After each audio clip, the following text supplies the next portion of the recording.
तो दोस्तों आज हम लोग देखेंगे देश विदेश की तमाम सारी खबर हम लोग देखने वाले 5 मिनट के अंदर। और आप लोग यहाँ पर 24 सितंबर के जितने भी सारे खबरें है वो खबरें आप लोग हमारा इसी चैनल पे देख सकते हो। तो आप लोगों को करना क्या है, वीडियो को लाइक कर दीजिए, चैनल पे नहीं आती है तो चैनल को सब्सक्राइब करके बेल आइकन को भी ऑल कर दीजिए।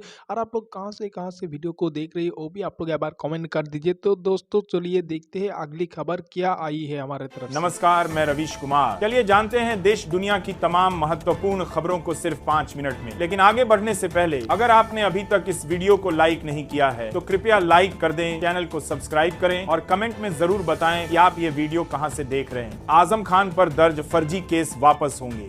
वरिष्ठ सपा नेता आजम खान 23 महीने बाद जेल से बाहर आ गए हैं। उनकी रिहाई पर अखिलेश यादव ने कहा, आजम खान को मुसलमान होने की सजा मिली है, उन्हें झूठे केस में फंसाया गया था। आने वाले समय में सभी केस खत्म होंगे।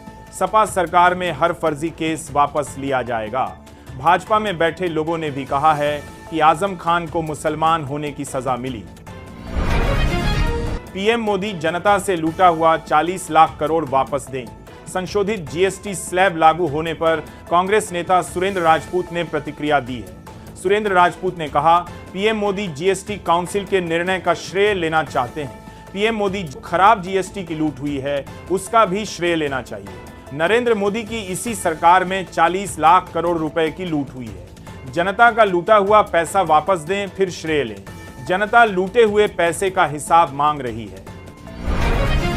चुनाव के बाद काशी में आई लव मोहम्मद जुलूस। कानपुर से शुरू हुआ आई लव मोहम्मद पोस्टर मामले पर विवाद जारी है। कानपुर उन्नाव के बाद अब वाराणसी में मुस्लिम समुदाय के लोगों ने आई लव मोहम्मद का पोस्टर लगाकर जुलूस निकाला। यह जुलूस परमिशन के बगैर वाराणसी में सिगरा थाना क्षेत्र के लल्लापुर में निकाला गया है। जुलूस के दौरान जमकर नारेबाजी की गई। जुलूस का वीडियो सोशल मीडिया में वायरल हो रहा है। भारी बवाल, यूथ कांग्रेस अध्यक्ष को टांकर ले गई पुलिस। पटना में आज बिहार युवा कांग्रेस ने केंद्र और राज्य सरकार के खिलाफ प्रदर्शन किया। वोट चोरी और अडानी को 1 रुपए प्रति वर्ष की दर पर 1050 एकड़ जमीन और 10 लाख पेड़ देने के विरोध में कांग्रेस नेता सीएम हाउस का घेराव करने के लिए निकले, जिन्हें पुलिस ने रोक दिया। इस दौरान नेता बैरिकेडिंग पर चढ़ने लगे। इसके बाद पुलिस ने कार्यकर्ताओं घसीटते हुए हटाया। यूथ कांग्रेस के अध्यक्ष उदय भानु को टांगकर गाड़ी तक ले गई। मैंने इंडिया पाक समेत 7 युद्ध रुकवाए। अमेरिकी राष्ट्रपति डोनाल्ड ट्रंप ने संयुक्त राष्ट्र महासभा को संबोधित करते हुए कहा, दुनिया के हालात चिंताजनक हैं। यूएन ने कोई भी युद्ध नहीं रुकवाया। दुनिया में यूएन की कोई भूमिका नहीं बची। मैंने 7 युद्ध रुकवाए हैं। मैंने भारत पाकिस्तान का संघर्ष खत्म कराया। मैंने अरब देशों की दुश्मनी खत्म कराई। दुनिया में अमेरिका का सम्मान बढ़ा है और अमेरिकी अर्थव्यवस्था मजबूत हुई है। झूठे हिंदू भगवान। यूएस में हनुमान की प्रतिमा पर टिप्पणी से विवाद। अमेरिका में हनुमान की मूर्ति पर टेक्सास के रिपब्लिकन नेता अलेक्जेंडर डंकन की टिप्पणी से विवाद शुरू हो गया है। उनकी टिप्पणी पर प्रतिक्रिया देते हुए हिंदू अमेरिकन फाउंडेशन ने इसे हिंदू विरोधी और भड़काऊ बताया है। दरअसल डंकन ने मूर्ति के निर्माण पर आपत्ति जताते हुए कहा था कि हम एक झूठे हिंदू भगवान की झूठी मूर्ति को क्यों स्थापित करने की अनुमति दे रहे हैं, जबकि हम एक ईसाई राष्ट्र हैं। पीएम मोदी जनता को उतना गुमराह नहीं कर पाए जितनी उम्मीद थी। देश में लागू संशोधित जीएसटी दरों पर कांग्रेस सांसद प्रमोद तिवारी ने प्रतिक्रिया दी है। तिवारी ने कहा, मैं मानता हूं कि पीएम मोदी अपने संबोधन में जनता को उतना गुमराह नहीं कर पाए जितनी लोगों को उम्मीद थी। उनका पीएम मोदी दांव बहुत पुराना था। पहले टैक्स बढ़ाओ और फिर थोड़ा सा कम करो। आपने आम आदमी की जेब से 50 लाख करोड़ रुपए से ज्यादा पैसा निकाल लिया। जनता आपका यह दांव समझ चुकी है।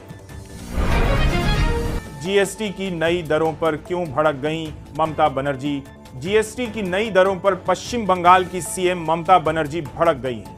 उन्होंने कहा कि पीएम मोदी इसका अनुचित श्रेय ले रहे हैं। उनके इस फैसले से राज्य को 20,000 करोड़ का घाटा होगा। फिर भी वह फैसले का स्वागत करती हैं, क्योंकि उन्होंने ही अतिरिक्त जीएसटी बोझ हटाने की मांग की थी और इससे आम आदमी को फायदा होगा। सरकार ये बताए 20,000 करोड़ रुपए के राजस्व नुकसान के बाद हमें पैसा कैसे मिलेगा। भारत से हार पर इमरान खान ने मुनीर की उड़ाई खिल्ली, भारत के खिलाफ लगातार 2 मैच हारने के बाद पूर्व पीएम इमरान खान ने पीसीबी पर कटाक्ष किया है। उन्होंने कहा, हमें भारत से जीत दिलाने के लिए पीसीबी के अध्यक्ष को पाक आर्मी चीफ आसिम मुनीर के साथ सलामी बल्लेबाज के तौर पर उतरना चाहिए। अंपायर के लिए उन्होंने पूर्व मुख्य न्यायाधीश काजी फैज और मुख्य चुनाव आयुक्त सिकंदर सुल्तान रजा का नाम सुझाया। इमरान ने इस मैच का थर्ड अंपायर एचसी के चीफ जस्टिस सरफराज डोगर को बनाया।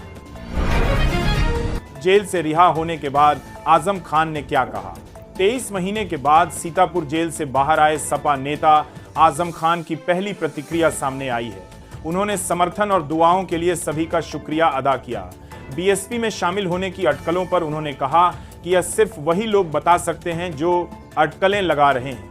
मैं जेल में किसी से नहीं मिला, मुझे फोन करने की इजाजत नहीं थी, इसलिए मैं पूरी तरह से बाहर के संपर्क में नहीं रहा। पार्ले जी बिस्कुट 4 रुपए 45 पैसे में, 1 रुपए 77 पैसे में शैम्पू, लेकिन पेमेंट कैसे होगा? जीएसटी की नई दरें लागू होने के बाद 2 दशक में पहली बार पार्ले जी बिस्किट की कीमत में बदलाव हुआ है।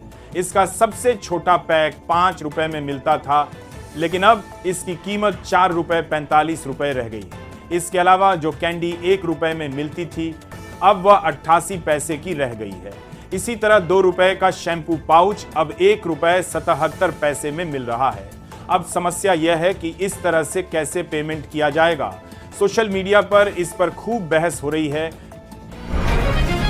सत्तारूढ़ इंडिया गठबंधन के बीच संघर्ष पैदा करने का प्रयास कर रही पटना में आयोजित कांग्रेस वर्किंग कमेटी सीडब्ल्यूसी की बैठक को लेकर सत्तारूढ़ पार्टी के द्वारा दिए गए टिप्पणी पर बिहार कांग्रेस अध्यक्ष राजेश राम ने प्रतिक्रिया दी है। उन्होंने कहा, यह इंडिया गठबंधन के बीच संघर्ष पैदा करने का प्रयास है। ये लड़ाई लगवाने, देश और संविधान को विभाजित करने वाले लोग हैं। इंडिया गठबंधन बरकरार है। बता दें कि बीजेपी और उसके सहयोगियों ने इस बैठक को चुनावी हथकंडा और दिखावा करार दिया है।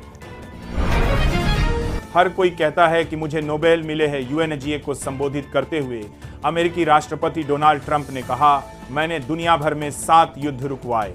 हर कोई कहता है कि मुझे इन कामयाबियों के लिए नोबेल शांति पुरस्कार मिलना चाहिए, लेकिन मेरे लिए असली पुरस्कार यह है कि लाखों लोग अब जंग में नहीं मारे जा रहे हैं। मुझे इनाम की नहीं बल्कि जान बचाने की परवाह है। ट्रंप ने यह भी कहा कि भारत चीन रूसी तेल खरीदकर युद्ध की फंडिंग कर रहे हैं। सोना चांदी ने फिर तोड़ा रिकॉर्ड। सोना चांदी के दाम आज एक बार फिर नए हाई पर पहुंच गए हैं। आईबीजेई के अनुसार 10 ग्राम 24 कैरेट सोना 1,343 रुपए बढ़कर 1,13,498 पर पहुंच गया है। कल सोना 1,12,155 के ऑल टाइम हाई पर था। वहीं चांदी भी 1,181 रुपए महंगी होकर 1,34,050 रुपए पहुंच गई। कल इसका भाव 1,32,869 रुपए प्रति किलोग्राम के ऑल टाइम हाई पर था। हरे निशान पर खुला शेयर बाजार। शेयर बाजार आज हरे निशान पर खुला है। सेंसेक्स 105 अंकों की तेजी के साथ 82,280 पर कारोबार कर रहा है। वहीं निफ्टी में 35 अंकों का उछाल है और ये 25,240 पर कारोबार कर रहा है। अडानी के शेयरों में आज गिरावट है। वहीं ऑटोमोबाइल सेक्टर में तेजी देखी जा रही है। सोने ने रच डाला इतिहास। जीएसटी रिफॉर्म के बाद सोना और चांदी पुराने सारे रिकॉर्ड तोड़ते हुए इतिहास रच रहे हैं। 22 सितंबर को जीएसटी 2 लागू हुआ, लेकिन इसमें सोने पर लगने वाली जीएसटी दरों में कोई बदलाव नहीं हुआ। इसके बावजूद सोने और चांदी के दामों में भयंकर तेजी देखने को मिली। आज भी सोना कल के अपने ऑल टाइम हाई 1,12,155 को पीछे छोड़ 1,14,314 रुपए प्रति 10 ग्राम पर पहुंच गया है। इधर चांदी आज 1,32,869 रुपए प्रति किलो पर पहुंच गई है। तो दोस्तों, एक खबर आज का इतना ही था। अगर आप लोगों को खबरें अच्छी लगती है तो खबरें का आप लोगों को करना क्या है, वीडियो को लाइक कर दीजिए। चैनल पे नया आती है तो चैनल को सब्सक्राइब करके बेल आइकन को भी ऑल कर दीजिए। और आप लोग कहाँ से देख रहे हो वो भी आप लोग कमेंट कर दीजिए। तो अगले वीडियो पे देखते हैं तो नया